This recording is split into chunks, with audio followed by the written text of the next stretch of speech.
여러분은 반도체가 그냥 돈만 있으면 만들 수 있다고 생각하시나요? 중국도 그렇게 생각했습니다. 그래서 65조 원을 쏟아부었습니다. 유럽도 그렇게 생각했습니다. 그래서 100조 원 투자 계획을 세웠습니다. 일본도 그렇게 생각했습니다. 그래서 국책 기업까지 만들었습니다. 그런데 이상합니다. 이 나라들 전부 첨단 반도체를 만들지 못하고 있습니다. 사실 일본은 1980년대 반도체 왕국이었습니다. 미국이 두려워서 무역전쟁까지 벌였을 정도였죠. 유럽도 2000년대만 해도 세계 반도체 점유율 20%가 넘는 기술 강국이었습니다. 그런데 지금은요. 일본은 40나노 이후로 첨단 반도체를 만들어 본 적이 없습니다. 유럽은 스스로 첨단 경쟁에서 발을 빼고 있습니다. 한때 반도체 강국이었던 나라들마저 포기하고 있는 겁니다. 전 세계 200개 나라 중에서 스마트폰과 AI 칩의 핵심인 첨단 반도체를 만들 수 있는 나라는 딱 3곳뿐입니다. 한국, 대만, 미국. 돈이 없어서가 아닙니다. 의지가 없어서도 아닙니다. 과거에 해본 경험이 없어서도 아닙니다. 그런데 왜 나머지 197개 나라는 아무리 발버둥 쳐도 이 세 나라를 따라잡지 못하는 걸까요? 반도체 시장에는 도대체 어떤 비밀이 숨겨져 있는 걸까요? 오늘 영상에서는 4가지 이야기를 다뤄보겠습니다. 첫 번째, 중국과 유럽과 일본이 왜 실패했는지 그 적나라한 현실을 살펴보겠습니다. 두 번째, 반도체 시장을 지배하는 4가지 진입장벽의 정체를 파헤쳐 보겠습니다. 세 번째, 이 삼국지 속에서 한국의 현재 위치와 위기 신호를 점검하겠습니다. 마지막으로 우리가 알아야 할 것들과 앞으로의 전망을 정리해 드리겠습니다. 이 영상 하나면 왜 반도체가 21세기 석유라고 불리는지, 왜 미국과 중국이 반도체를 두고 전쟁 수준의 갈등을 벌이는지 완벽하게 이해하실 수 있을 겁니다. 복잡한 기술 용어는 최대한 쉽게 풀어서 설명해 드릴 테니까요. 초등학생도 이해할 수 있도록 비유를 들어가면서 차근차근 알려드리겠습니다. 그럼 바로 시작하겠습니다. 본격적인 분석에 들어가기 전에 아직 구독 안 하신 분들은 지금 구독 버튼 눌러주시면 감사하겠습니다. 이런 경제 이야기 꾸준히 전해드리고 있습니다. 먼저 반도체가 뭔지부터 아주 쉽게 설명해 드릴게요. 반도체는 쉽게 말해서 전자제품의 두뇌입니다. 여러분이 지금 보고 계신 스마트폰, 컴퓨터, TV, 자동차, 냉장고, 이 모든 것들이 반도체 없이는 작동하지 않습니다. 그런데 반도체에도 종류가 있습니다. 우리가 오늘 이야기할 첨단 반도체는 7나노미터 이하 공정으로 만들어지는 반도체를 말합니다. 나노미터가 뭐냐고요? 1나노미터는 10억분의 1미터입니다. 머리카락 굵기가 대략 10만 나노미터거든요. 그러니까 3나노미터 반도체를 만든다는 건 머리카락 굵기를 3만 등분한 것보다 더 작은 회로를 새긴다는 뜻입니다. 이게 얼마나 어려운 일인지 비유를 들어볼게요. 여러분, 머리카락 한 올 위에 서울시 전체 지도를 그린다고 상상해보세요. 도로도 그리고 건물도 그리고 지하철 노선도 전부 그려야 합니다. 그것도 돋보기 없이 맨눈으로요. 불가능하죠? 그런데 첨단 반도체를 만드는 건 이것보다 수천 배는 더 어려운 일입니다. 이 정도로 어려운 기술이기 때문에 전 세계에서 이걸 해내는 나라가 3곳밖에 없는 겁니다. 그런데 문제는요, 나머지 나라들이 그냥 가만히 있는 게 아니라는 거예요. 엄청난 돈을 쏟아붓고 있는데도 안 되고 있다는 겁니다. 자, 그럼 이제부터 왜 안 되는지 하나씩 살펴보겠습니다. 첫 번째로 중국 이야기를 해보겠습니다. 중국은 반도체 굴기라는 이름으로 국가 총력전을 펼치고 있습니다. 2014년부터 빅펀드라고 불리는 국가 집적회로 산업 투자 펀드를 만들어서 천문학적인 돈을 반도체에 쏟아붓고 있어요. 얼마나 쏟아부었냐고요? 1차 펀드가 약 20조 원, 2차 펀드가 약 30조 원, 그리고 2024년에 출범한 3차 펀드가 무려 65조 원입니다. 합치면 100조 원이 훌쩍 넘어요. 100조 원이면 어느 정도 규모인지 감이 안 오시죠? 서울 강남구 전체 아파트 값이 대략 200조 원 정도 됩니다. 중국이 반도체에 쏟아부은 돈이 강남구 절반을 살 수 있는 금액이라는 거예요. 그런데 결과가 어떻게 됐을까요? 중국 최고의 반도체 기업 SMIC가 있습니다. 이 회사가 현재 도달한 기술 수준이 7나노에서 5나노 정도입니다. 숫자만 보면 대만의 TSMC랑 비슷해 보이죠? 그런데 여기에 치명적인 문제가 있습니다. SMIC가 만든 5나노 칩의 생산 비용이 TSMC보다 40%에서 50%나 더 비쌉니다. 같은 물건을 만드는데 중국은 150원을 써야 하고 대만은 100원만 쓴다는 거예요. 왜 이런 일이 벌어졌을까요? 바로 EUV 장비 때문입니다. EUV가 뭐냐고요? 잠시 후에 자세히 설명해 드릴 텐데 일단 지금은 이렇게만 이해하세요. 첨단 반도체를 만들려면 반드시 필요한 기계가 있는데 중국은 이 기계를 살 수가 없습니다. 미국이 막았거든요. 그래서 중국은 어떻게 했을까요? 구형 장비로 어떻게든 만들어 보려고 발버둥을 치고 있습니다. 여기서 비유를 하나 들어볼게요. 여러분이 100층짜리 건물을 지어야 한다고 상상해 보세요. 보통은 초고층 전용 크레인을 씁니다. 한 번에 자재를 100층까지 올릴 수 있죠. 그런데 누군가가 이 크레인을 못 쓰게 막았어요. 그러면 어떻게 해야 할까요? 사다리로 한 층 한 층 올라가면서 자재를 나르는 수밖에 없습니다. 1층에서 2층으로, 2층에서 3층으로 이렇게 100번을 반복해야 해요. 시간도 오래 걸리고 비용도 많이 들고 중간에 실수할 확률도 높아집니다. 이게 바로 지금 중국이 처한 상황입니다. 중국의 SMIC는 DUV라는 구형 장비를 쓰면서 SAQP라는 기술을 사용하고 있습니다. 어려운 용어죠? 쉽게 설명해 드릴게요. SAQP는 셀프 얼라인드 쿼드러플 패터닝의 약자입니다. 번역하면 자기정렬, 사중, 패터닝이에요. 무슨 뜻이냐면요. 회로를 한 번에 새기지 못하니까 4번에 나눠서 새긴다는 겁니다. 아까 100층 건물 비유 기억나시죠?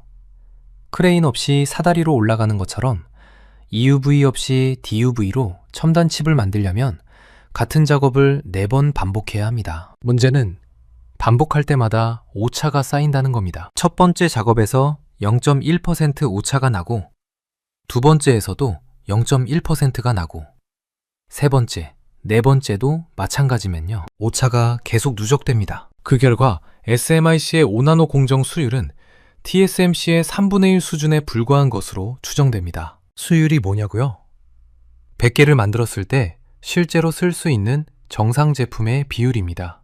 TSMC가 100개 만들면 80개 이상이 정상 제품인데 SMIC는 100개 만들면 30개도 안 된다는 거예요. 나머지 70개 이상은 버려야 합니다. 이러니 비용이 안 높을 수가 없죠. 여기서 잠깐 정리하고 넘어갈게요. 중국은 돈이 없어서 못하는 게 아닙니다. 기술이 없어서도 아닙니다. 핵심 장비를 살 수 없기 때문에 비효율적인 방법으로 우회하고 있고 그래서 경쟁력이 없는 겁니다. 설상가상으로 중국 반도체 산업에는 또 다른 문제가 있었습니다. 바로 부패입니다. 그 많은 돈을 관리하던 빅펀드 경영진들이 줄줄이 부패 혐의로 조사를 받았어요. 100조 원이 넘는 돈이 어디로 샜는지 모른다는 겁니다. 중국 정부도 이 문제를 심각하게 인식했는지 3차 펀드는 방향을 바꿨습니다. 이제 첨단 반도체를 직접 만들겠다는 목표는 사실상 포기하고요. 소재와 부품과 장비를 국산화하는 쪽으로 방향을 틀었습니다. 그리고 메모리 반도체 쪽에 집중하기 시작했어요. 쉽게 말해서 최전방 전투는 포기하고 후방 보급로를 다지겠다는 전략으로 바뀐 겁니다. 중국도 인정한 거예요. 지금 당장은 따라잡을 수 없다고요. 자, 이번엔 유럽 이야기입니다. 유럽연합은 2022년에 유럽 반도체법을 발표했습니다. 2030년까지 전 세계 반도체 생산 점유율 20%를 달성하겠다는 야심찬 계획이었죠. 이 계획의 핵심은 뭐였을까요? 미국의 인텔을 독일로 끌어들이는 거였습니다. 독일 동부의 마그데부르크라는 도시에 인텔이 최첨단 반도체 공장을 짓기로 했습니다. 투자 규모가 무려 300억 유로, 우리 돈으로 약 44조 원이에요. 독일 정부는 이중 100억 유로, 약 15조 원을 보조금으로 주겠다고 약속했습니다. 유럽의 반도체 부활, 모두가 기대에 부풀었죠. 그런데 2024년, 이 계획이 흔들리기 시작합니다. 인텔이 경영난에 빠진 겁니다. 주가가 반토막 나고 직원 1만 5천 명을 해고하고 결국 마그데부르크 공장 건설을 2029년에서 2030년으로 연기했습니다. 독일 정부 내부에서는 인텔에 줄 15조 원을 다른 데 쓰자는 목소리가 나오기 시작했어요. 여기서 더 큰 문제가 있습니다. 유럽은 반도체 공장을 운영하기에 구조적으로 불리합니다. 왜냐고요? 첫째, 전기료가 너무 비쌉니다. 반도체 공장은 24시간 365일 엄청난 전력을 소비하거든요. 유럽의 전기료는 아시아의 2배에서 3배 수준입니다. 둘째, 주제가 복잡합니다. 환경 규제, 노동 규제, 안전 규제. 물론 좋은 취지지만 반도체처럼 빠른 의사결정이 필요한 산업에서는 발목을 잡을 수 있어요. 결국 유럽 반도체 업계에서는 현실적인 목소리가 나오기 시작했습니다. 우리가 첨단 반도체에서 대만이나 한국을 이기는 건 불가능하다. 차라리 우리가 잘하는 자동차용 반도체나 산업용 반도체에 집중하자. 이게 무슨 뜻이냐면요. 유럽은 스스로 첨단 반도체 경쟁에서 발을 빼겠다고 선언한 것과 마찬가지입니다. 이제 일본 이야기를 해보겠습니다. 일본은 좀 특별한 케이스입니다. 왜냐하면 일본은 과거에 반도체 왕국이었거든요. 1980년대 일본의 반도체 세계 시장 점유율이 50%를 넘었습니다. 지금의 대만 TSMC보다 더 압도적이었어요. 미국이 얼마나 두려워했냐면요. 일본을 상대로 무역전쟁을 벌였을 정도입니다. 그런데 지금은요. 일본은 40나노 이후로 첨단 반도체 양산 경험이 전혀 없습니다. 40나노면 지금 기준으로 한 세대가 아니라 4, 5세대 전 기술이에요. 비유하자면 이런 겁니다. 과거에 마차를 세계에서 제일 잘 만들던 나라가 있었어요. 그런데 자동차 시대가 오면서 뒤처졌습니다. 이제 전기차 시대인데 그 나라가 갑자기 우리도 전기차 만들겠다고 나선 거예요. 일본은 라피더스라는 국책 기업을 만들었습니다. 목표가 뭐냐면요. 2027년까지 2나노 반도체를 양산하겠다는 겁니다. 잠깐요.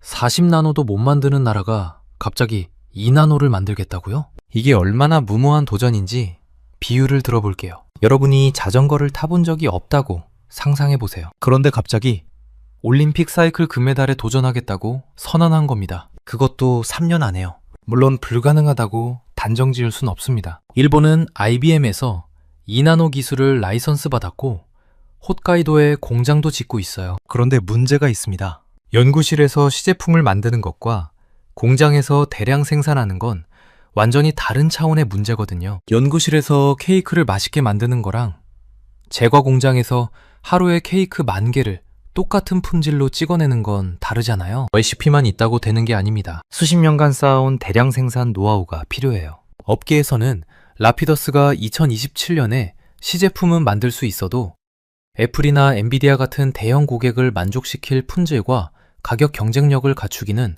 어려울 거라고 보고 있습니다. 일본은 지금 소재와 장비 분야에서는 여전히 강합니다. 반도체를 만드는 데 필요한 특수가스나 화학약품, 정밀 부품 같은 거요. 하지만 반도체 자체를 만드는 제조 분야에서는 아직 도전자의 위치를 벗어나지 못하고 있습니다. 마지막으로 인도 이야기를 간단히 해볼게요. 인도는 타타그룹이 대만 기업과 손잡고 반도체 공장을 짓고 있습니다. 그런데 이 공장의 목표가 28나노 이상입니다. 28나노면 첨단 반도체가 아닙니다. 성숙 공정이라고 불러요. 자동차나 가전제품에 들어가는 반도체를 만드는 거죠. 인도는 실패했다기보다는 자기 역량을 냉철하게 파악한 겁니다. 처음부터 첨단 기술에 도전하는 게 아니라 기초 체력부터 다지겠다는 전략이에요. 솔직히 이게 더 현명한 선택일 수도 있습니다. 무리하게 뛰어들었다가 돈만 날리는 것보다는요. 자, 여기서 한번 정리하고 넘어갈게요. 중국은 돈은 있지만 핵심 장비를 못 삽니다. 그래서 비효율적인 우회로를 가고 있고 경쟁력이 없습니다. 유럽은 계획은 거창했지만 현실의 벽에 부딪혔습니다. 인텔 공장도 연기됐고 스스로 첨단 경쟁을 포기하는 분위기입니다. 일본은 과거의 영광을 되찾으려 하지만 40나노에서 2나노로 뛰어넘는 건 거의 기적에 가까운 도전입니다. 인도는 애초에 첨단 반도체 경쟁에 참여하지 않고 있습니다. 그렇다면 도대체 왜 이렇게 되는 걸까요? 왜 돈을 아무리 쏟아부어도 의지가 아무리 강해도 과거에 해본 경험이 있어도 안 되는 걸까요? 이제부터 그 핵심 원인 4가지를 하나씩 파헤쳐 보겠습니다. 첫 번째 원인은 바로 EUV 장비의 독점입니다. EUV는 극자외선이라는 뜻입니다. Extreme Ultraviolet의 약자예요. 이 EUV 빛을 이용해서 반도체 회로를 새기는 기계가 있습니다. 이걸 EUV 노광 장비라고 불러요. 이 기계가 왜 중요하냐면요. 7나노 이하의 첨단 반도체를 효율적으로 만들려면 반드시 이 기계가 필요하기 때문입니다. 비유를 들어볼게요. 여러분이 아주 정교한 도장을 새겨야 한다고 상상해 보세요. 보통 칼로는 안 됩니다. 아주 가는 레이저 칼이 필요해요. EUV 장비가 바로 그 레이저 칼입니다. 그런데 이 EUV 장비를 만들 수 있는 회사가 전 세계에 딱 한 곳밖에 없습니다. 네덜란드의 ASML이라는 회사예요. 한 곳이요. 삼성도 못 만들고 TSMC도 못 만들고 인텔도 못 만듭니다. 오직 ASML만 만들 수 있어요. 이 기계 가격이 얼마인지 아세요? 한 대에 1억 5천만 달러입니다. 우리 돈으로 약 2천억 원이에요. 무게가 150톤이 넘어서 비행기 3대에 나눠서 실어야 합니다. 전 세계에서 이 기계를 살 수 있는 회사가 몇 개나 될까요?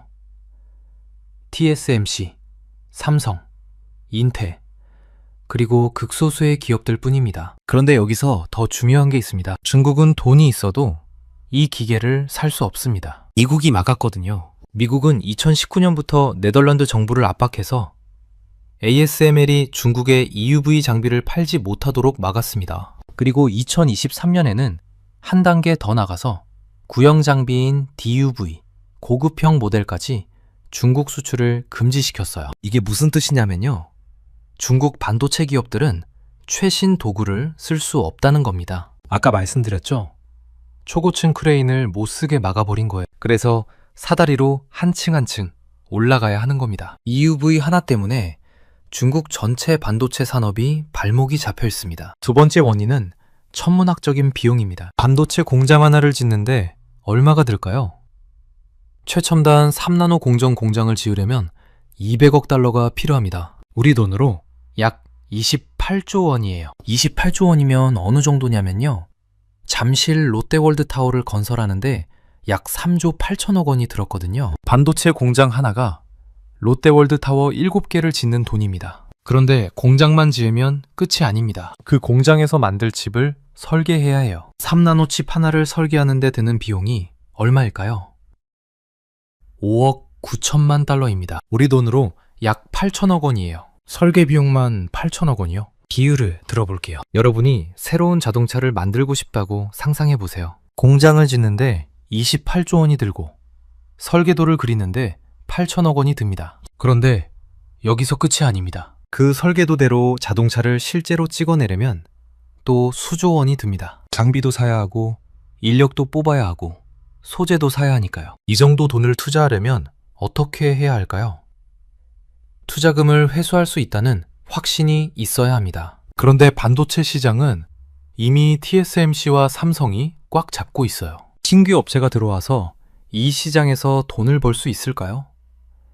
거의 불가능합니다. 그래서 업계에서는 이런 말을 합니다. 반도체 시장은 승자 독식이 아니라 생존자 독식이다. 무슨 뜻이냐면요. 2등은 살아남기도 어렵다는 겁니다. 실제로 글로벌 파운드리라는 회사가 있었어요. 한때 세계 3위 반도체 제조사였습니다. 그런데 2018년에 7나노 개발을 포기했습니다. 투자 대비 수익을 낼 수 없다고 판단한 거예요. 3위. 기업도 포기하는 시장에 새로 들어가겠다고요?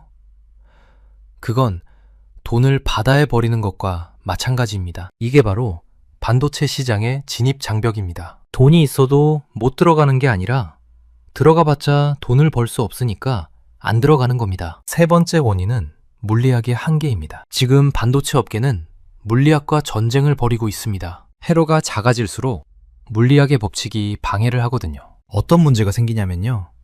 첫째로 양자 터널링이라는 현상이 있습니다. 회로가 너무 작아지면 전자가 있어야 할 곳에 있지 않고 옆으로 새어버립니다. 마치 물이 너무 얇은 벽을 스며들듯이요. 둘째로 발열 문제가 있습니다. 회로가 좁아지면 전류가 흐르는 공간도 좁아집니다. 좁은 파이프에 물을 세게 밀어넣으면 어떻게 될까요? 마찰이 생기고 열이 납니다. 반도체도 마찬가지예요.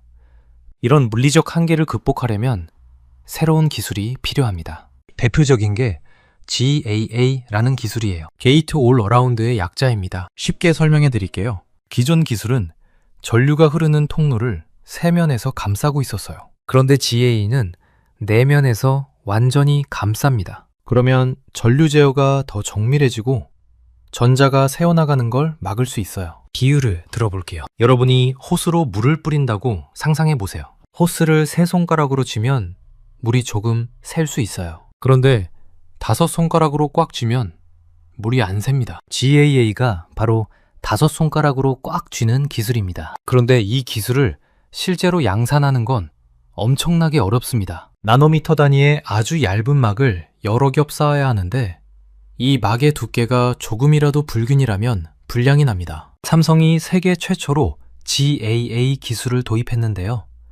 수율 문제로 고전하고 있습니다. 기술을 개발하는 것과 그걸 대량 생산하는 건 완전히 다른 문제거든요. 그리고 2나노, 1.4나노로 내려가면 또 다른 기술이 필요합니다. 후면 전력 공급이라는 기술인데요. 영어로 BSPDN이라고 합니다. 지금까지 반도체는 칩 앞면으로 전력을 공급했어요. 그런데 회로가 너무 빽빽해지니까 앞면에 전력선을 깔 공간이 없어진 겁니다. 그래서 어떻게 하냐면요. 웨이퍼 뒷면으로 전력을 공급합니다. 그러려면 웨이퍼를 아주 얇게 갈아야 해요. 얼마나 얇게요? 수 마이크로미터 두께로요. 종이보다 얇습니다. 이 종이보다 얇은 웨이퍼에 아주 정밀하게 구멍을 뚫고 전선을 연결해야 합니다. 한번 실수하면 수백억 원짜리 웨이퍼가 날아갑니다. 이런 기술들을 가진 회사가 전 세계에 몇 개나 될까요? TSMC, 삼성, 인텔, 이 세 곳이 끝입니다. 그래서 3강 독과점이 유지되는 겁니다. 네 번째 원인은 폐쇄적인 생태계입니다. 반도체는 혼자 만들 수 없습니다. 설계 소프트웨어, 설계 자산, 소재, 장비가 전부 유기적으로 연결되어야 해요. 예를 들어 볼게요. 반도체를 설계하려면 EDA라는 소프트웨어가 필요합니다. 이 소프트웨어를 만드는 회사가 어디에 있을까요? 미국입니다. 시놉시스와 케이던스라는 두 회사가 시장의 70% 이상을 장악하고 있어요. 이 소프트웨어 없이는 칩 설계 자체가 불가능합니다. 비유를 들어볼게요. 여러분이 건물을 지으려면 설계 도면이 필요하죠. 그 도면을 그리려면 CAD라는 프로그램을 써야 합니다. 그런데 CAD를 만드는 회사가 전 세계에 2곳뿐이고 그 회사들이 특정 국가에만 팔겠다고 하면 어떻게 될까요? 다른 나라는 건물 설계 자체가 불가능해집니다. 지금 반도체 시장이 딱 그런 상황입니다. 그리고 소재 문제도 있습니다. 반도체를 만드는 데 필요한 특수 화학 약품이나 가스 중에 일본에서만 만들 수 있는 것들이 있어요. 2019년에 일본이 한국의 반도체 소재 수출을 규제했을 때 대한민국이 발칵 뒤집어진 거 기억나시죠?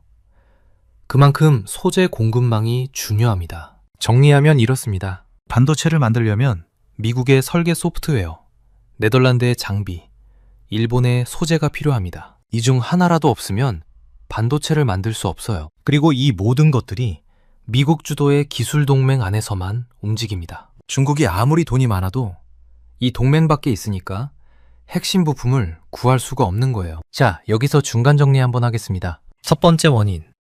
EUV 장비를 한 회사만 독점하고 있고 미국이 수출을 통제합니다. 두 번째 원인. 공장 하나 짓는데 28조 원, 설계 비용만 8천억 원. 이 정도 돈을 투자해도 수익을 낼 수 있다는 보장이 없습니다. 세 번째 원인. 물리학의 한계와 싸워야 합니다. 나노미터 단위에서 양자역학이 방해합니다. 네 번째 원인. 설계 소프트웨어, 장비, 소재가 모두 특정 국가들에 집중되어 있고 이 생태계 밖에서는 반도체를 만들 수 없습니다. 이 네 가지 장벽이 겹겹이 쌓여 있기 때문에 아무리 돈을 쏟아부어도 아무리 의지가 강해도 첨단 반도체 시장에 들어올 수 없는 겁니다. 그래서 전 세계 200개국 중에 딱 3나라만 첨단 반도체를 만들 수 있는 겁니다. 그런데 여기서 더 중요한 이야기가 있습니다. 한국은 이 3강 중 하나입니다. 그러면 우리는 안심해도 되는 걸까요? 안타깝게도 그렇지 않습니다. 한국 반도체 산업에도 위기의 징후가 나타나고 있거든요. 지금부터 한국의 현재 상황을 냉정하게 살펴보겠습니다. 먼저 삼성전자 파운드리 이야기입니다. 파운드리는 남의 칩을 대신 만들어주는 사업이에요. 애플이 아이폰 칩을 설계하면 삼성이나 TSMC가 그걸 대신 만들어주는 거죠. 삼성전자는 TSMC를 추월하기 위해 세계 최초로 GAA 기술을 도입했습니다. 3나노 공정에서 먼저 이 기술을 적용한 거예요. TSMC는 3나노에서 기존 기술인 핀팻을 유지했습니다. 삼성 입장에서는 기술적으로 앞서 나간다는 자신감이 있었겠죠. 그런데 결과가 어떻게 됐을까요? 삼성의 3나노 공정 수율이 초기에 10%에서 20% 수준이었습니다. 100개 만들면 80개 이상을 버려야 한다는 뜻입니다. 지금은 좀 나아졌지만 여전히 50%에서 60% 수준에서 고전하고 있는 것으로 알려졌습니다. 상업적 양산의 마지노선인 70%에 미치지 못해요. 반면 TSMC는 어떨까요? 기존 기술인 핀펫을 유지하면서 공정 성숙도를 높였습니다. TSMC의 3나노 수율은 80%를 넘어요. 그 결과 애플, 엔비디아, 퀄컴 같은 대형 고객들이 전부 TSMC로 갔습니다. 가장 충격적인 사건이 뭐냐면요. 삼성전자가 자기 회사 칩도 자기 공장에서 못 만들게 된 겁니다. 삼성 스마트폰의 두뇌 역할을 하는 엑시노스라는 칩이 있어요. 삼성이 직접 설계하고 삼성 공장에서 만들어야 하는데요. 최신 버전인 엑시노스 2500의 양산이 취소됐습니다. 왜요? 삼성 파운드리의 3나노 수율이 너무 낮아서요. 그래서 갤럭시 S25 시리즈 전량에 경쟁사인 퀄컴의 칩을 탑재해야 했습니다. 퀄컴 칩은 어디서 만드냐고요? TSMC에서 만듭니다. 삼성이 설계한 칩을 삼성 공장에서 못 만들고 경쟁사 칩을 경쟁사 공장에서 만든 걸 사다 써야 하는 상황이 벌어진 겁니다. 이게 왜 심각한 문제냐면요. 삼성은 IDM이라고 불리는 구조입니다. 설계부터 제조까지 전부 자체적으로 한다는 뜻이에요. 이 구조의 장점은 설계와 제조를 최조화할 수 있다는 건데 지금 그 장점이 전혀 작동하지 않고 있는 겁니다. 메모리 반도체 쪽에서도 지각 변동이 일어나고 있습니다. 삼성전자가 메모리 반도체 세계 1위라는 건 다들 아시죠? 그런데 지금 이 1위 자리가 흔들리고 있습니다. AI 시대가 오면서 HBM이라는 메모리가 급부상했거든요. HBM은 고대 여폭 메모리의 약자입니다. HBM이 왜 중요하냐면요. AI 반도체에 반드시 필요한 부품이기 때문입니다. 비유를 들어볼게요. AI 반도체의 핵심인 GPU는 두뇌라고 생각하세요. 아무리 똑똑한 두뇌도 정보를 빨리 주고받지 못하면 소용없잖아요. HBM은 이 정보를 초고속으로 주고받을 수 있게 해주는 고속도로 같은 겁니다. 엔비디아가 AI 칩 시장을 장악했잖아요. 엔비디아 칩에는 HBM이 필수로 들어갑니다. 그래서 HBM 시장이 폭발적으로 성장하고 있어요. 그런데 이 HBM 시장에서 지금 누가 1위일까요? SK 하이닉스입니다. 삼성전자가 아니라요. SK 하이닉스의 HBM 시장 점유율이 62%입니다. 삼성전자는 17%대로 추락했어요. 만년 2등이었던 SK 하이닉스가 삼성을 역전한 겁니다. 어떻게 이런 일이 벌어졌을까요? 기술적 판단의 차이 때문입니다. HBM은 메모리 칩을 여러 장 쌓아서 만듭니다. 레고블록 쌓듯이요? 그런데 이 칩들을 쌓는 방법이 회사마다 다릅니다. SK 하이닉스는 MR-MUF라는 기술을 씁니다. 칩 사이를 에폭시 성형제로 채워서 열이 잘 빠져나가게 하는 방식이에요. 삼성전자는 TC-NCF라는 기술을 씁니다. 칩 사이에 필름을 끼우고 열과 압력을 가하는 방식이에요. 결과적으로 SK 하이닉스의 기술이 열 방출에 더 유리했고 대량 생산에도 더 적합했습니다. 엔비디아는 열 관리를 아주 중요하게 여겨요. AI 칩이 엄청난 열을 내거든요. 그래서 SK 하이닉스의 HBM을 선택했고 사실상 독점 공급 계약을 맺었습니다. 삼성전자는 엔비디아의 품질 테스트 통과에 난항을 겪으면서 점유율이 추락한 겁니다. 이건 단순히 SK 하이닉스가 잘했다는 이야기가 아닙니다. 삼성전자 입장에서는 기술적 판단 하나가 기업의 운명을 갈랐다는 뼈아픈 교훈이에요. 기업 차원의 문제뿐만 아니라 국가적 차원의 리스크도 있습니다. 첫째, 인력 부족입니다. 한국은 2031년까지 반도체 인력이 5만 명 이상 부족할 것으로 예상됩니다. 대만의 TSMC는 엔지니어가 10만 명입니다. 대만 전역의 대학들이 반도체 사관학교처럼 운영되고 있어요. 그런데 한국은요. 수도권 정원 규제 때문에 서울과 경기도 대학들이 반도체학과 정원을 늘리기 어렵습니다. 이공계 기피 현상도 심각하고요. 반도체 회사들이 엔지니어를 구하려고 연봉을 올려도 지원자가 부족한 상황입니다. 둘째, 인프라 문제입니다. 지금 용인에 세계 최대 규모의 반도체 클러스터를 조성하고 있어요. 그런데 이 클러스터를 가동하려면 전력이 15기가와트 필요합니다. 원자력 발전소 15기 분량이에요. 권력난 문제가 아닙니다. 송전선로를 새로 깔아야 하는데 지역 주민들이 반대하고 있습니다. 환경 문제, 건강 문제 등 이유는 다양해요. 정부가 이걸 조율해야 하는데 쉽지 않습니다. 이러다가 반도체 클러스터 가동이 늦어지면 경쟁국에 뒤처질 수 있어요. 자, 여기서 역사적 교훈을 하나 살펴볼게요. 1980년대 일본 반도체 산업 이야기입니다. 아까 말씀드렸듯이 일본은 한때 세계 반도체 시장의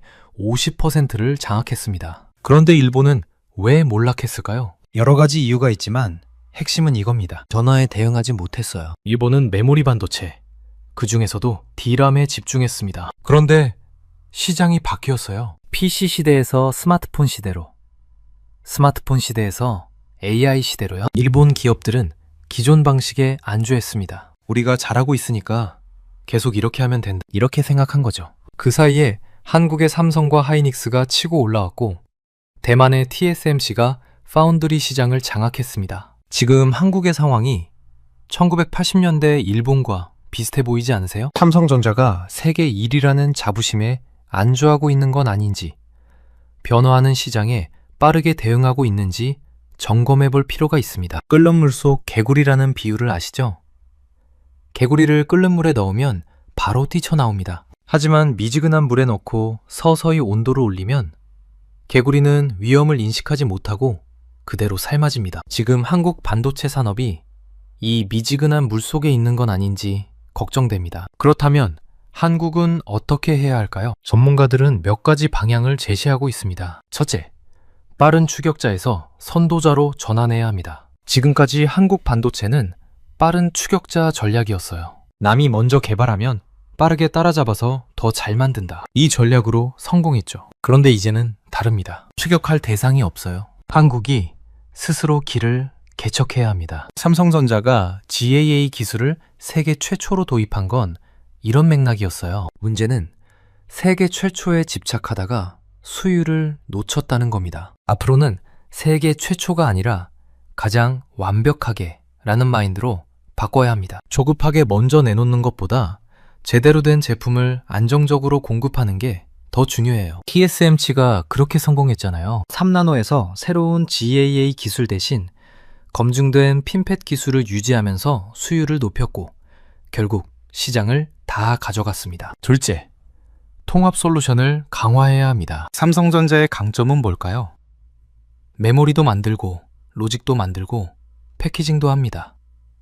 TSMC는 메모리를 못 만들어요. SK 하이닉스는 로직을 못 만들고요. AI 시대에는 GPU와 HBM을 하나로 묶는 게 중요합니다. 삼성전자는 이걸 한 회사에서 다 할 수 있어요. 설계부터 제조, 메모리 공급, 패키징까지 원스톱으로 제공하는 턴키 서비스를 강화하면 TSMC와 차별화할 수 있습니다. 셋째, 차세대 기술을 선점해야 합니다. 유리기판이라는 게 있어요. 지금 반도체 패키징에는 플라스틱 기판을 쓰는데 AI 칩이 점점 커지면서 플라스틱이 열을 못 버티고 휘어지는 문제가 생깁니다. 유리기판은 열에 강하고 평평해서 대형 칩 패키징에 적합해요. 이 분야에서 한국 기업들이 앞서 나가고 있습니다. SK그룹 계열사인 앱솔릭스가 미국의 세계 최초 유리기판 공장을 짓고 있고 삼성전기도 2026년 양산을 목표로 하고 있어요. 이런 차세대 기술에서 주도권을 잡으면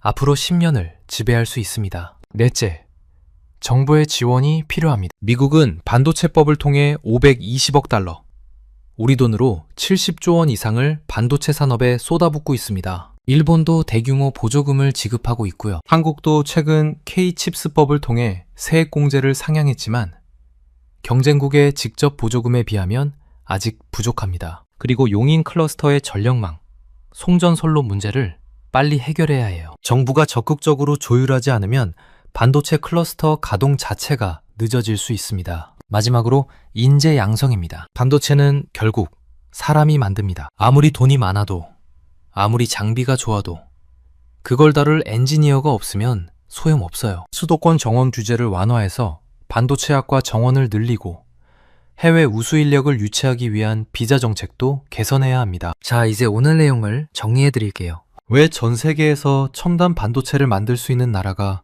세 곳뿐인가? 네 가지 이유가 있습니다. 첫째, EUV 장비 독점입니다. 네덜란드 ASML만 만들 수 있고 미국이 수출을 통제합니다. 중국은 이 장비를 살 수 없어서 비효율적인 우회로를 가고 있습니다. 둘째, 천문학적 비용입니다. 공장 하나 28조 원, 설계 비용 8천억 원. 이 돈을 투자해도 수익을 낼 수 있다는 보장이 없습니다. 그래서 신규 진입이 불가능합니다. 셋째, 물리학의 한계입니다. 나노미터 단위에서는 양자역학과 싸워야 합니다. GAA, 후면 전력 공급 같은 극한의 기술이 필요한데 이걸 가진 회사가 세 곳뿐입니다. 넷째, 폐쇄적 생태계입니다. 설계 소프트웨어는 미국, 장비는 네덜란드, 소재는 일본. 이 생태계 밖에서는 반도체를 만들 수 없습니다. 중국은 65조 원을 쏟아부었지만 핵심 장비를 못 사서 고전하고 있습니다. 유럽은 거창한 계획을 세웠지만 현실의 벽에 부딪혀 스스로 첨단 경쟁에서 발을 빼고 있습니다. 일본은 과거의 영광을 되찾으려 하지만 40나노에서 2나노로 뛰어넘는 건 거의 기적에 가까운 도전입니다. 그런데 한국도 안심한 상황이 아닙니다. 삼성전자 파운드리는 수율 문제로 대형 고객을 잃고 있습니다. 자사칩도 자사 공장에서 못 만드는 상황이 벌어졌습니다. 메모리에서도 SK 하이닉스의 HBM 시장 주도권을 뺏겼습니다. 인력 부족, 전력난, 인프라 문제도 심각합니다. 1980년대 일본의 몰락을 교훈 삼아야 합니다. 변화에 대응하지 못하면 아무리 강자라도 추락할 수 있습니다. 한국이 3강 체제 안에서 살아남으려면 어떻게 해야 할까요? 세계 최초가 아니라 가장 완벽하게로 마인드를 바꿔야 합니다. 메모리와 로직을 결합한 통합 솔루션을 강화해야 합니다. 유리기판 같은 차세대 기술을 선점해야 합니다. 정부의 적극적인 지원과 인재 양성이 필요합니다. 반도체는 21세기 석유입니다. 석유가 없으면 자동차가 안 굴러가듯이 반도체가 없으면 스마트폰도, 컴퓨터도, AI도 작동하지 않습니다. 이 반도체를 만들 수 있는 나라가 전 세계에 세 곳뿐이라는 건 그만큼 이 기술이 귀하다는 뜻입니다. 한국은 지금 이 귀한 기술을 가진 세 나라 중 하나입니다. 하지만 이 위치는 영원하지 않습니다. 긴장의 끈을 놓으면 일본처럼 추락할 수 있습니다. 하지만 위기를 기회로 삼으면 대만 TSMC를 넘어설 수도 있습니다. 끓는 물 속 개구리가 되지 않으려면 지금 당장 뛰쳐나와야 합니다. 변화를 인식하고 대응하고 움직여야 합니다. 한국 반도체의 미래는 지금 이 순간 우리가 어떤 선택을 하느냐에 달려 있습니다. 여러분은 한국 반도체의 미래에 대해 어떻게 생각하시나요? 삼성전자가 수율 문제를 극복하고 TSMC를 추월할 수 있을까요? 아니면 일본처럼 서서히 뒤처질까요?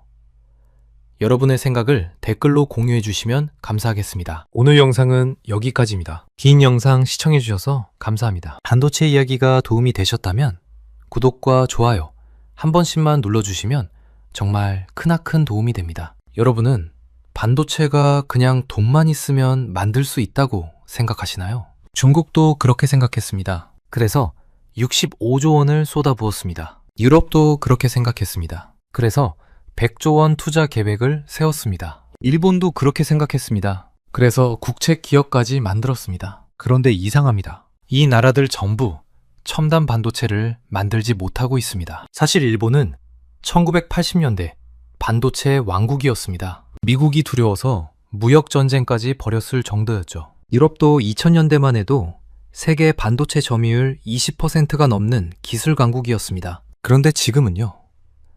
일본은 40나노 이후로 첨단 반도체를 만들어 본 적이 없습니다. 유럽은 스스로 첨단 경쟁에서 발을 빼고 있습니다. 한때 반도체 강국이었던 나라들마저 포기하고 있는 겁니다. 전 세계 200개 나라 중에서 스마트폰과 AI 칩의 핵심인 첨단 반도체를 만들 수 있는 나라는 딱 세 곳뿐입니다. 한국, 대만, 미국. 돈이 없어서가 아닙니다. 의지가 없어서도 아닙니다. 과거에 해본 경험이 없어서도 아닙니다. 그런데 왜 나머지 197개 나라는 아무리 발버둥 쳐도 이 세 나라를 따라잡지 못하는 걸까요? 반도체 시장에는 도대체 어떤 비밀이 숨겨져 있는 걸까요? 오늘 영상에서는 4가지 이야기를 다뤄보겠습니다. 첫 번째, 중국과 유럽과 일본이 왜 실패했는지 그 적나라한 현실을 살펴보겠습니다. 두 번째, 반도체 시장을 지배하는 4가지 진입장벽의 정체를 파헤쳐 보겠습니다. 세 번째, 이 삼국지 속에서 한국의 현재 위치와 위기 신호를 점검하겠습니다. 마지막으로 우리가 알아야 할 것들과 앞으로의 전망을 정리해드리겠습니다. 이 영상 하나면 왜 반도체가 21세기 석유라고 불리는지, 왜 미국과 중국이 반도체를 두고 전쟁 수준의 갈등을 벌이는지 완벽하게 이해하실 수 있을 겁니다. 복잡한 기술 용어는 최대한 쉽게 풀어서 설명해 드릴 테니까요. 초등학생도 이해할 수 있도록 비유를 들어가면서 차근차근 알려드리겠습니다. 그럼 바로 시작하겠습니다. 본격적인 분석에 들어가기 전에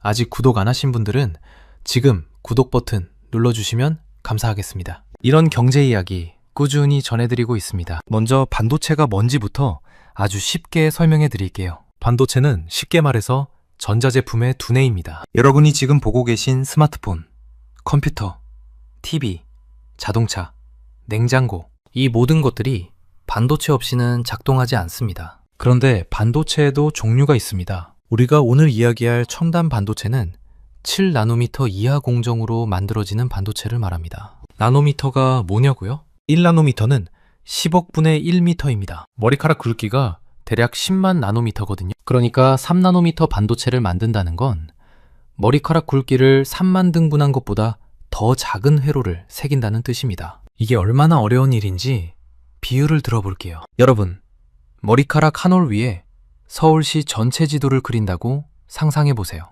도로도 그리고 건물도 그리고 지하철 노선도 전부 그려야 합니다. 그것도 돋보기 없이 맨눈으로요. 불가능하죠? 그런데 첨단 반도체를 만드는 건 이것보다 수천 배는 더 어려운 일입니다. 이 정도로 어려운 기술이기 때문에 전 세계에서 이걸 해내는 나라가 3곳밖에 없는 겁니다. 그런데 문제는요.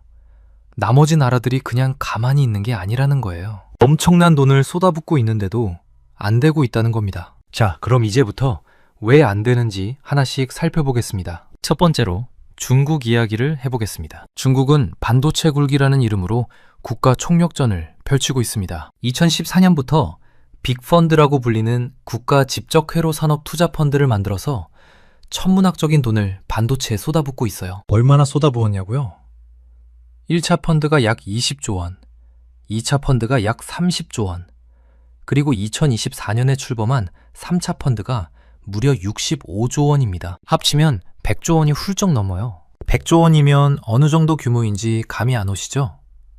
서울 강남구 전체 아파트 값이 대략 200조 원 정도 됩니다. 중국이 반도체에 쏟아부은 돈이 강남구 절반을 살 수 있는 금액이라는 거예요. 그런데 결과가 어떻게 됐을까요? 중국 최고의 반도체 기업 SMIC가 있습니다. 이 회사가 현재 도달한 기술 수준이 7나노에서 5나노 정도입니다. 숫자만 보면 대만의 TSMC랑 비슷해 보이죠? 그런데 여기에 치명적인 문제가 있습니다. SMIC가 만든 5나노 칩의 생산 비용이 TSMC보다 40%에서 50%나 더 비쌉니다. 같은 물건을 만드는데 중국은 150원을 써야 하고 대만은 100원만 쓴다는 거예요. 왜 이런 일이 벌어졌을까요? 바로 EUV 장비 때문입니다. EUV가 뭐냐고요? 잠시 후에 자세히 설명해 드릴 텐데 일단 지금은 이렇게만 이해하세요. 첨단 반도체를 만들려면 반드시 필요한 기계가 있는데 중국은 이 기계를 살 수가 없습니다. 미국이 막았거든요. 그래서 중국은 어떻게 했을까요? 구형 장비로 어떻게든 만들어 보려고 발버둥을 치고 있습니다. 여기서 비유를 하나 들어볼게요. 여러분이 100층짜리 건물을 지어야 한다고 상상해 보세요. 보통은 초고층 전용 크레인을 씁니다. 한 번에 자재를 100층까지 올릴 수 있죠. 그런데 누군가가 이 크레인을 못 쓰게 막았어요. 그러면 어떻게 해야 할까요? 사다리로 한 층 한 층 올라가면서 자재를 나르는 수밖에 없습니다. 1층에서 2층으로, 2층에서 3층으로 이렇게 100번을 반복해야 해요. 시간도 오래 걸리고 비용도 많이 들고 중간에 실수할 확률도 높아집니다. 이게 바로 지금 중국이 처한 상황입니다. 중국의 SMIC는 DUV라는 구형 장비를 쓰면서 SAQP라는 기술을 사용하고 있습니다. 어려운 용어죠? 쉽게 설명해 드릴게요. SAQP는 셀프 얼라인드 쿼드러플 패터닝의 약자입니다. 번역하면 자기정렬, 사중, 패터닝이에요. 무슨 뜻이냐면요. 회로를 한 번에 새기지 못하니까 4번에 나눠서 새긴다는 겁니다. 아까 100층 건물 비유 기억나시죠? 크레인 없이 사다리로 올라가는 것처럼 EUV 없이 DUV로 첨단 칩을 만들려면 같은 작업을 4번 반복해야 합니다. 문제는 반복할 때마다 오차가 쌓인다는 겁니다. 첫 번째 작업에서 0.1% 오차가 나고, 두 번째에서도 0.1%가 나고, 세 번째, 네 번째도 마찬가지면요, 오차가 계속 누적됩니다. 그 결과 SMIC의 5나노 공정 수율은 TSMC의 3분의 1 수준에 불과한 것으로 추정됩니다. 수율이 뭐냐고요?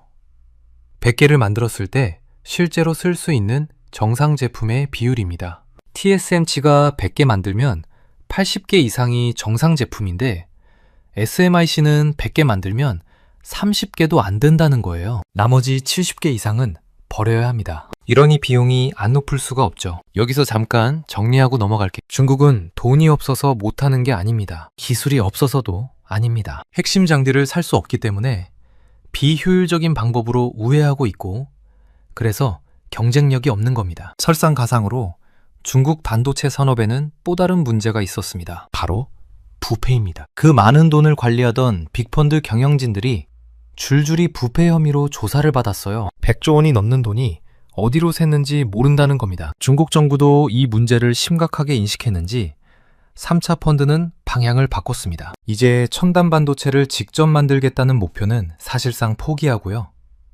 소재와 부품과 장비를 국산화하는 쪽으로 방향을 틀었습니다. 그리고 메모리 반도체 쪽에 집중하기 시작했어요. 쉽게 말해서 최전방 전투는 포기하고 후방 보급로를 다지겠다는 전략으로 바뀐 겁니다. 중국도 인정한 거예요. 지금 당장은 따라잡을 수 없다고요. 자, 이번엔 유럽 이야기입니다. 유럽연합은 2022년에 유럽 반도체법을 발표했습니다. 2030년까지 전 세계 반도체 생산 점유율 20%를 달성하겠다는 야심찬 계획이었죠. 이 계획의 핵심은 뭐였을까요? 미국의 인텔을 독일로 끌어들이는 거였습니다. 독일 동부의 마그데부르크라는 도시에 인텔이 최첨단 반도체 공장을 짓기로 했습니다. 투자 규모가 무려 300억 유로, 우리 돈으로 약 44조 원이에요. 독일 정부는 이중 100억 유로, 약 15조 원을 보조금으로 주겠다고 약속했습니다. 유럽의 반도체 부활, 모두가 기대에 부풀었죠. 그런데 2024년, 이 계획이 흔들리기 시작합니다. 인텔이 경영난에 빠진 겁니다. 주가가 반토막 나고 직원 1만 5천 명을 해고하고 결국 마그데부르크 공장 건설을 2029년에서 2030년으로 연기했습니다. 독일 정부 내부에서는 인텔에 줄 15조 원을 다른 데 쓰자는 목소리가 나오기 시작했어요. 여기서 더 큰 문제가 있습니다. 유럽은 반도체 공장을 운영하기에 구조적으로 불리합니다. 왜냐고요? 첫째, 전기료가 너무 비쌉니다. 반도체 공장은 24시간 365일 엄청난 전력을 소비하거든요. 유럽의 전기료는 아시아의 2배에서 3배 수준입니다. 둘째, 규제가 복잡합니다. 환경 규제, 노동 규제, 안전 규제. 물론 좋은 취지지만 반도체처럼 빠른 의사결정이 필요한 산업에서는 발목을 잡을 수 있어요. 결국 유럽 반도체 업계에서는 현실적인 목소리가 나오기 시작했습니다. 우리가 첨단 반도체에서 대만이나 한국을 이기는 건 불가능하다. 차라리 우리가 잘하는 자동차용 반도체나 산업용 반도체에 집중하자. 이게 무슨 뜻이냐면요, 유럽은 스스로 첨단 반도체 경쟁에서 발을 빼겠다고 선언한 것과 마찬가지입니다. 이제 일본 이야기를 해보겠습니다. 일본은 좀 특별한 케이스입니다. 왜냐하면 일본은 과거에 반도체 왕국이었거든요. 1980년대 일본의 반도체 세계 시장 점유율이 50%를 넘었습니다. 지금의 대만 TSMC보다 더 압도적이었어요. 미국이 얼마나 두려워했냐면요, 일본을 상대로 무역전쟁을 벌였을 정도입니다. 그런데 지금은요, 일본은 40나노 이후로 첨단 반도체 양산 경험이 전혀 없습니다. 40나노면 지금 기준으로 한 세대가 아니라 4, 5세대 전 기술이에요. 비유하자면 이런 겁니다. 과거에 마차를 세계에서 제일 잘 만들던 나라가 있었어요. 그런데 자동차 시대가 오면서 뒤처졌습니다. 이제 전기차 시대인데 그 나라가 갑자기 우리도 전기차 만들겠다고 나선 거예요. 일본은 라피더스라는 국책 기업을 만들었습니다. 목표가 뭐냐면요, 2027년까지 2나노 반도체를 양산하겠다는 겁니다. 잠깐요. 40나노도 못 만드는 나라가 갑자기 2나노를 만들겠다고요? 이게 얼마나 무모한 도전인지 비유를 들어볼게요. 여러분이 자전거를 타본 적이 없다고 상상해 보세요. 그런데 갑자기 올림픽 사이클 금메달에 도전하겠다고 선언한 겁니다. 그것도 3년 안에요.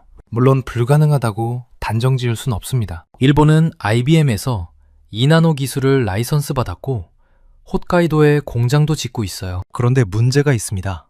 연구실에서 시제품을 만드는 것과 공장에서 대량 생산하는 건 완전히 다른 차원의 문제거든요. 연구실에서 케이크를 맛있게 만드는 거랑 제과 공장에서 하루에 케이크 10,000개를 똑같은 품질로 찍어내는 건 다르잖아요. 레시피만 있다고 되는 게 아닙니다. 수십 년간 쌓아온 대량 생산 노하우가 필요해요. 업계에서는 라피더스가 2027년에 시제품은 만들 수 있어도 애플이나 엔비디아 같은 대형 고객을 만족시킬 품질과 가격 경쟁력을 갖추기는 어려울 거라고 보고 있습니다. 일본은 지금 소재와 장비 분야에서는 여전히 강합니다. 반도체를 만드는 데 필요한 특수가스나 화학약품, 정밀 부품 같은 거요. 하지만 반도체 자체를 만드는 제조 분야에서는 아직 도전자의 위치를 벗어나지 못하고 있습니다. 마지막으로 인도 이야기를 간단히 해볼게요. 인도는 타타그룹이 대만 기업과 손잡고 반도체 공장을 짓고 있습니다. 그런데 이 공장의 목표가 28나노 이상입니다. 28나노면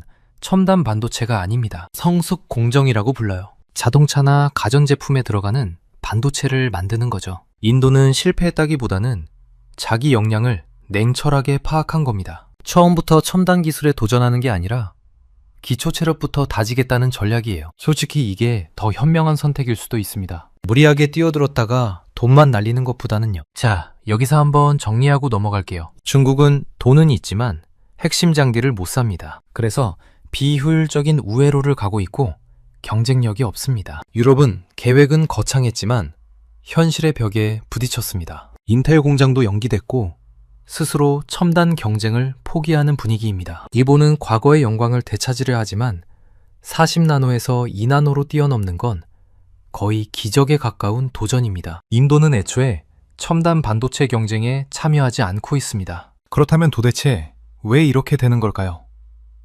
왜 돈을 아무리 쏟아부어도 의지가 아무리 강해도 과거에 해본 경험이 있어도 안 되는 걸까요? 이제부터 그 핵심 원인 4가지를 하나씩 파헤쳐 보겠습니다. 첫 번째 원인은 바로 EUV 장비의 독점입니다. EUV는 극자외선이라는 뜻입니다. Extreme Ultraviolet의 약자예요. 이 EUV 빛을 이용해서 반도체 회로를 새기는 기계가 있습니다. 이걸 EUV 노광 장비라고 불러요. 이 기계가 왜 중요하냐면요. 7나노 이하의 첨단 반도체를 효율적으로 만들려면 반드시 이 기계가 필요하기 때문입니다. 비유를 들어볼게요. 여러분이 아주 정교한 도장을 새겨야 한다고 상상해 보세요. 보통 칼로는 안 됩니다. 아주 가는 레이저 칼이 필요해요. EUV 장비가 바로 그 레이저 칼입니다. 그런데 이 EUV 장비를 만들 수 있는 회사가 전 세계에 딱 한 곳밖에 없습니다. 네덜란드의 ASML이라는 회사예요. 한 곳이요. 삼성도 못 만들고 TSMC도 못 만들고 인텔도 못 만듭니다. 오직 ASML만 만들 수 있어요. 이 기계 가격이 얼마인지 아세요? 한 대에 1억 5천만 달러입니다. 우리 돈으로 약 2천억 원이에요. 무게가 150톤이 넘어서 비행기 3대에 나눠서 실어야 합니다. 전 세계에서 이 기계를 살 수 있는 회사가 몇 개나 될까요? TSMC, 삼성, 인텔, 그리고 극소수의 기업들 뿐입니다. 그런데 여기서 더 중요한 게 있습니다. 중국은 돈이 있어도 이 기계를 살 수 없습니다. 미국이 막았거든요. 미국은 2019년부터 네덜란드 정부를 압박해서 ASML이 중국에 EUV 장비를 팔지 못하도록 막았습니다. 그리고 2023년에는 한 단계 더 나가서 구형 장비인 DUV, 고급형 모델까지 중국 수출을 금지시켰어요. 이게 무슨 뜻이냐면요. 중국 반도체 기업들은 최신 도구를 쓸 수 없다는 겁니다. 아까 말씀드렸죠? 초고층 크레인을 못 쓰게 막아버린 거예요. 그래서 사다리로 한 층 한 층 올라가야 하는 겁니다. EUV 하나 때문에 중국 전체 반도체 산업이 발목이 잡혀 있습니다. 두 번째 원인은 천문학적인 비용입니다. 반도체 공장 하나를 짓는데 얼마가 들까요? 최첨단 3나노 공정을 지으려면 200억 달러가 필요합니다. 우리 돈으로 약 28조 원이에요. 28조 원이면 어느 정도냐면요. 잠실 롯데월드타워를 건설하는데 약 3조 8천억 원이 들었거든요. 반도체 공장 하나가 롯데월드타워 7개를 짓는 돈입니다. 그런데 공장만 지으면 끝이 아닙니다. 그 공장에서 만들 칩을 설계해야 해요. 3나노 칩 하나를 설계하는 데 드는 비용이 얼마일까요? 5억 9천만 달러입니다. 우리 돈으로 약 8천억 원이에요. 설계 비용만 8천억 원이요? 비율을 들어볼게요. 여러분이 새로운 자동차를 만들고 싶다고 상상해 보세요. 공장을 짓는데 28조 원이 들고 설계도를 그리는데 8천억 원이 듭니다. 그런데 여기서 끝이 아닙니다. 그 설계도대로 자동차를 실제로 찍어내려면 또 수조 원이 듭니다. 장비도 사야 하고 인력도 뽑아야 하고 소재도 사야 하니까요. 이 정도 돈을 투자하려면 어떻게 해야 할까요? 투자금을 회수할 수 있다는 확신이 있어야 합니다. 그런데 반도체 시장은 이미 TSMC와 삼성이 꽉 잡고 있어요. 신규 업체가 들어와서 이 시장에서 돈을 벌 수 있을까요? 거의 불가능합니다. 그래서 업계에서는 이런 말을 합니다. 반도체 시장은 승자 독식이 아니라 생존자 독식이다. 무슨 뜻이냐면요. 2등은 살아남기도 어렵다는 겁니다. 실제로 글로벌 파운드리라는 회사가 있었어요. 한때 세계 3위 반도체 제조사였습니다. 그런데 2018년에 7나노 개발을 포기했습니다. 투자 대비 수익을 낼 수 없다고 판단한 거예요. 3위. 기업도 포기하는 시장에 새로 들어가겠다고요? 그건 돈을 바다에 버리는 것과 마찬가지입니다. 이게 바로 반도체 시장의 진입 장벽입니다. 돈이 있어도 못 들어가는 게 아니라 들어가봤자 돈을 벌 수 없으니까 안 들어가는 겁니다. 세 번째 원인은 물리학의 한계입니다. 지금 반도체 업계는 물리학과 전쟁을 벌이고 있습니다. 회로가 작아질수록 물리학의 법칙이 방해를 하거든요. 어떤 문제가 생기냐면요.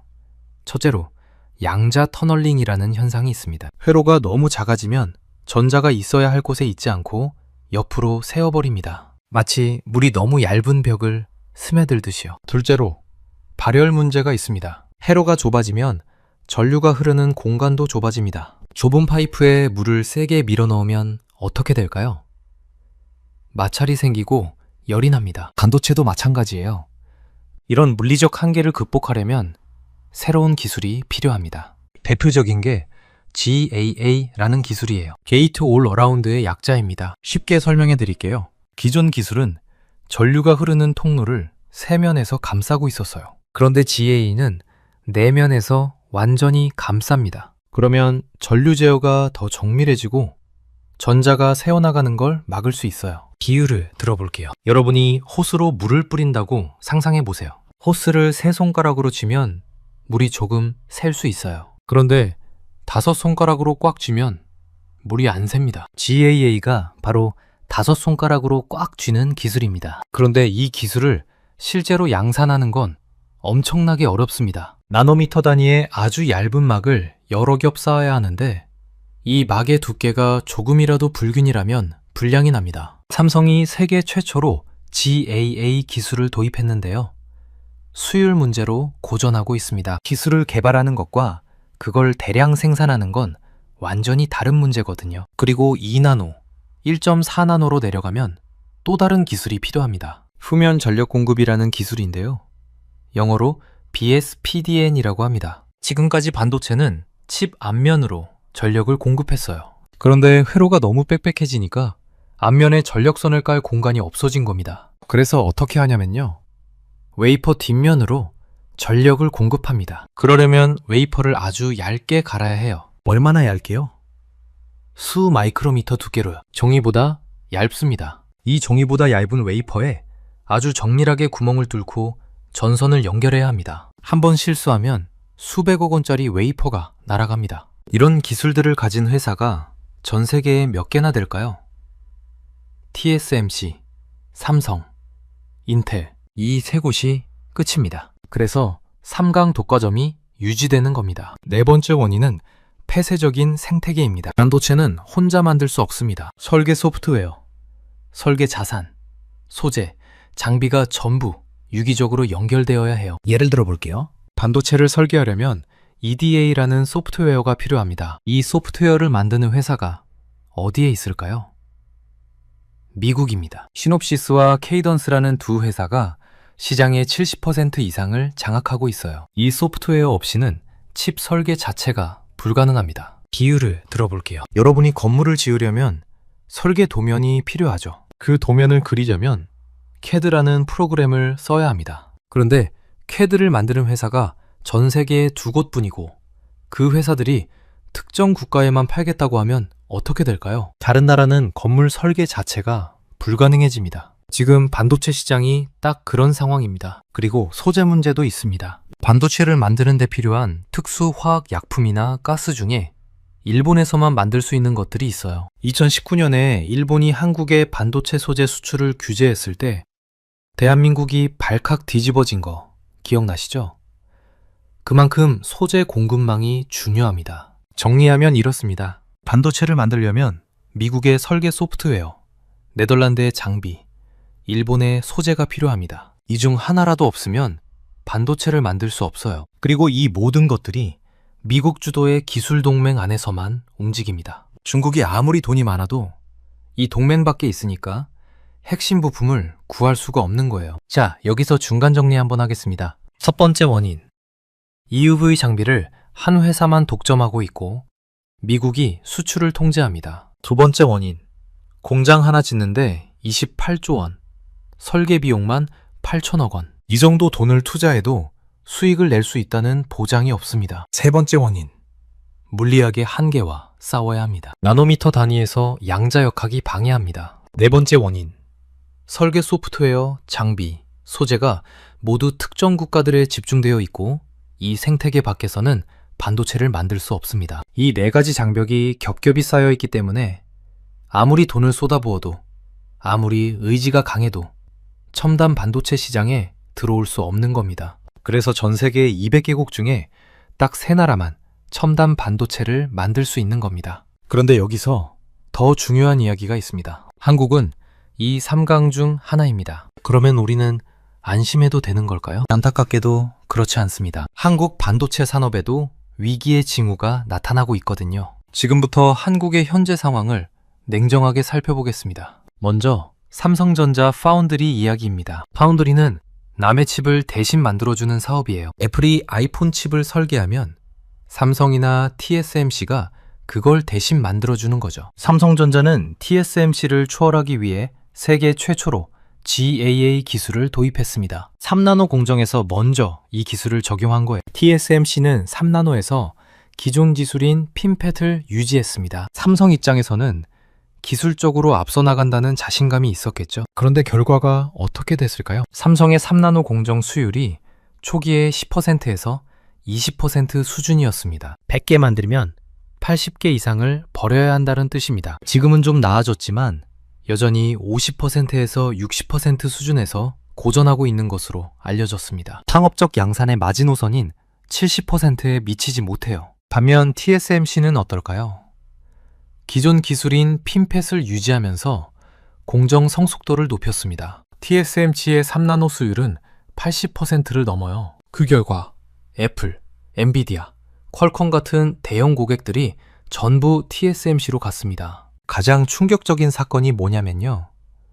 삼성전자가 자기 회사 칩도 자기 공장에서 못 만들게 된 겁니다. 삼성 스마트폰의 두뇌 역할을 하는 엑시노스라는 칩이 있어요. 삼성이 직접 설계하고 삼성 공장에서 만들어야 하는데요.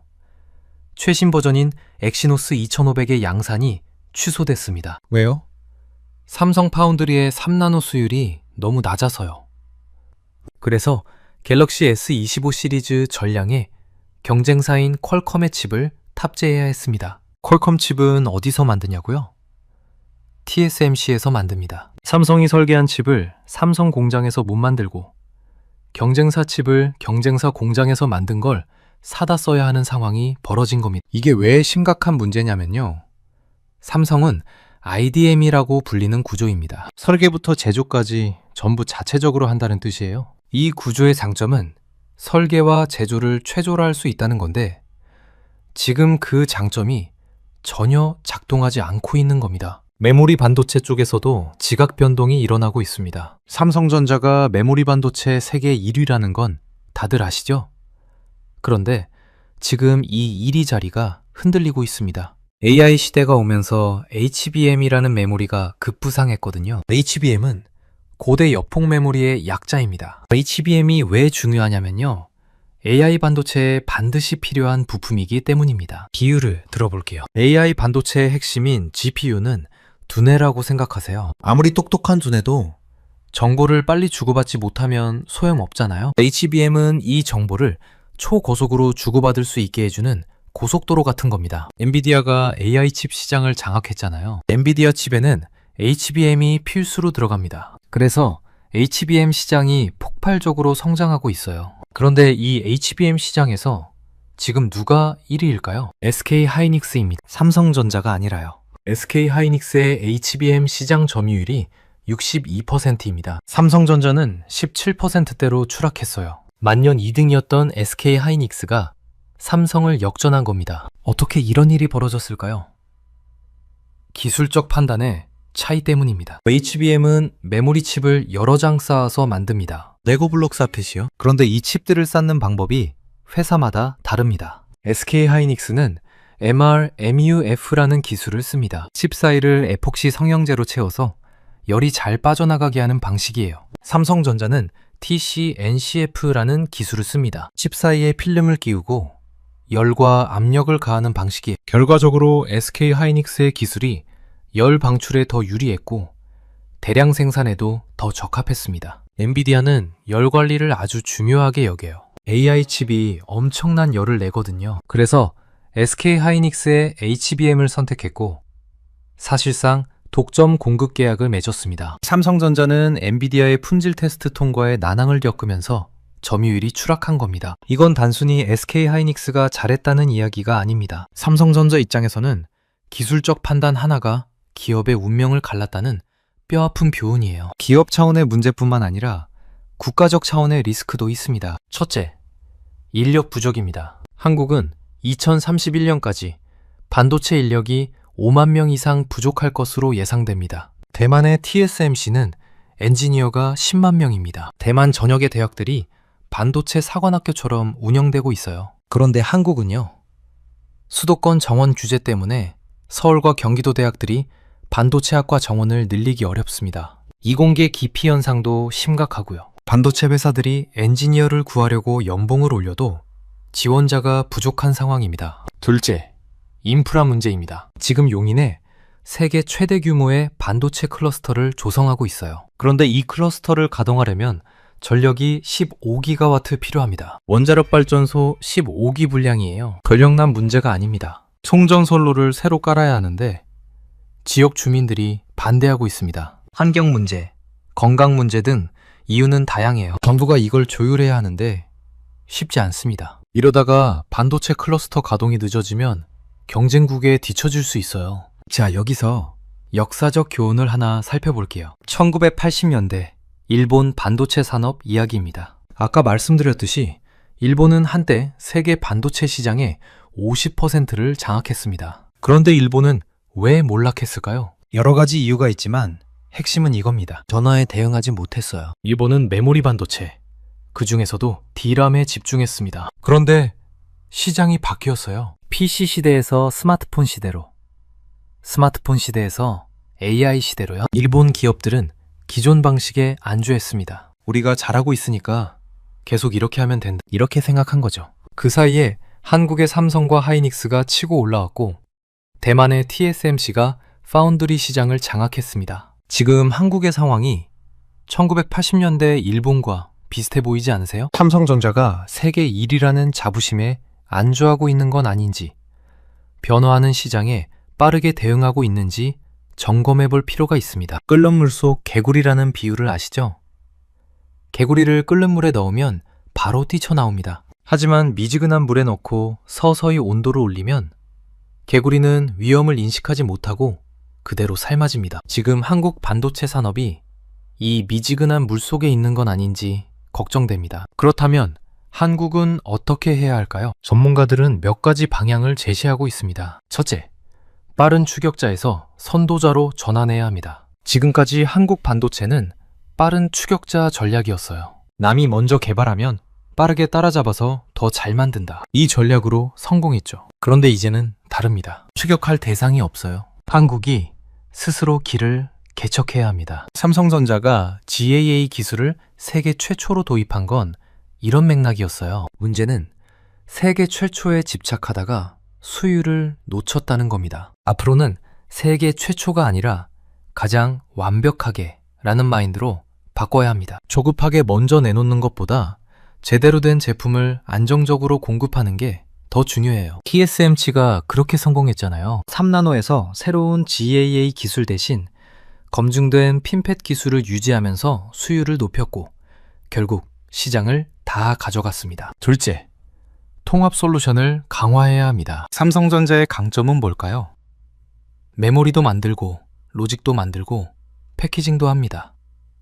TSMC는 메모리를 못 만들어요. SK 하이닉스는 로직을 못 만들고요. AI 시대에는 GPU와 HBM을 하나로 묶는 게 중요합니다. 삼성전자는 이걸 한 회사에서 다 할 수 있어요. 설계부터 제조, 메모리 공급, 패키징까지 원스톱으로 제공하는 턴키 서비스를 강화하면 TSMC와 차별화할 수 있습니다. 셋째, 차세대 기술을 선점해야 합니다. 유리기판이라는 게 있어요. 지금 반도체 패키징에는 플라스틱 기판을 쓰는데 AI 칩이 점점 커지면서 플라스틱이 열을 못 버티고 휘어지는 문제가 생깁니다. 유리기판은 열에 강하고 평평해서 대형 칩 패키징에 적합해요. 이 분야에서 한국 기업들이 앞서 나가고 있습니다. SK그룹 계열사인 앱솔릭스가 미국의 세계 최초 유리기판 공장을 짓고 있고 삼성전기도 2026년 양산을 목표로 하고 있어요. 이런 차세대 기술에서 주도권을 잡으면 앞으로 10년을 지배할 수 있습니다. 넷째, 정부의 지원이 필요합니다. 미국은 반도체법을 통해 520억 달러, 우리 돈으로 70조 원 이상을 반도체 산업에 쏟아붓고 있습니다. 일본도 대규모 보조금을 지급하고 있고요. 한국도 최근 K칩스법을 통해 세액공제를 상향했지만 경쟁국의 직접 보조금에 비하면 아직 부족합니다. 그리고 용인 클러스터의 전력망, 송전선로 문제를 빨리 해결해야 해요. 정부가 적극적으로 조율하지 않으면 반도체 클러스터 가동 자체가 늦어질 수 있습니다. 마지막으로 인재 양성입니다. 반도체는 결국 사람이 만듭니다. 아무리 돈이 많아도, 아무리 장비가 좋아도 그걸 다룰 엔지니어가 없으면 소용없어요. 수도권 정원 규제를 완화해서 반도체학과 정원을 늘리고 해외 우수 인력을 유치하기 위한 비자 정책도 개선해야 합니다. 자, 이제 오늘 내용을 정리해 드릴게요. 왜 전 세계에서 첨단 반도체를 만들 수 있는 나라가 세 곳뿐인가? 네 가지 이유가 있습니다. 첫째, EUV 장비 독점입니다. 네덜란드 ASML만 만들 수 있고 미국이 수출을 통제합니다. 중국은 이 장비를 살 수 없어서 비효율적인 우회로를 가고 있습니다. 둘째, 천문학적 비용입니다. 공장 하나 28조 원, 설계 비용 8천억 원. 이 돈을 투자해도 수익을 낼 수 있다는 보장이 없습니다. 그래서 신규 진입이 불가능합니다. 셋째, 물리학의 한계입니다. 나노미터 단위에서는 양자역학과 싸워야 합니다. GAA, 후면 전력 공급 같은 극한의 기술이 필요한데 이걸 가진 회사가 세 곳뿐입니다. 넷째, 폐쇄적 생태계입니다. 설계 소프트웨어는 미국, 장비는 네덜란드, 소재는 일본. 이 생태계 밖에서는 반도체를 만들 수 없습니다. 중국은 65조 원을 쏟아부었지만 핵심 장비를 못 사서 고전하고 있습니다. 유럽은 거창한 계획을 세웠지만 현실의 벽에 부딪혀 스스로 첨단 경쟁에서 발을 빼고 있습니다. 일본은 과거의 영광을 되찾으려 하지만 40나노에서 2나노로 뛰어넘는 건 거의 기적에 가까운 도전입니다. 그런데 한국도 안심한 상황이 아닙니다. 삼성전자 파운드리는 수율 문제로 대형 고객을 잃고 있습니다. 자사칩도 자사 공장에서 못 만드는 상황이 벌어졌습니다. 메모리에서도 SK 하이닉스의 HBM 시장 주도권을 뺏겼습니다. 인력 부족, 전력난, 인프라 문제도 심각합니다. 1980년대 일본의 몰락을 교훈 삼아야 합니다. 변화에 대응하지 못하면 아무리 강자라도 추락할 수 있습니다. 한국이 3강 체제 안에서 살아남으려면 어떻게 해야 할까요? 세계 최초가 아니라 가장 완벽하게로 마인드를 바꿔야 합니다. 메모리와 로직을 결합한 통합 솔루션을 강화해야 합니다. 유리기판 같은 차세대 기술을 선점해야 합니다. 정부의 적극적인 지원과 인재 양성이 필요합니다. 반도체는 21세기 석유입니다. 석유가 없으면 자동차가 안 굴러가듯이 반도체가 없으면 스마트폰도, 컴퓨터도, AI도 작동하지 않습니다. 이 반도체를 만들 수 있는 나라가 전 세계에 3곳뿐이라는 건 그만큼 이 기술이 귀하다는 뜻입니다. 한국은 지금 이 귀한 기술을 가진 세 나라 중 하나입니다. 하지만 이 위치는 영원하지 않습니다. 긴장의 끈을 놓으면 일본처럼 추락할 수 있습니다. 하지만 위기를 기회로 삼으면 대만 TSMC를 넘어설 수도 있습니다. 끓는 물 속 개구리가 되지 않으려면 지금 당장 뛰쳐나와야 합니다. 변화를 인식하고 대응하고 움직여야 합니다. 한국 반도체의 미래는 지금 이 순간 우리가 어떤 선택을 하느냐에 달려 있습니다. 여러분은 한국 반도체의 미래에 대해 어떻게 생각하시나요? 삼성전자가 수율 문제를 극복하고 TSMC를 추월할 수 있을까요? 아니면 일본처럼 서서히 뒤처질까요? 여러분의 생각을 댓글로 공유해 주시면 감사하겠습니다. 오늘 영상은 여기까지입니다. 긴 영상 시청해 주셔서 감사합니다. 반도체 이야기가 도움이 되셨다면 구독과 좋아요 한 번씩만 눌러주시면 정말 크나큰 도움이 됩니다.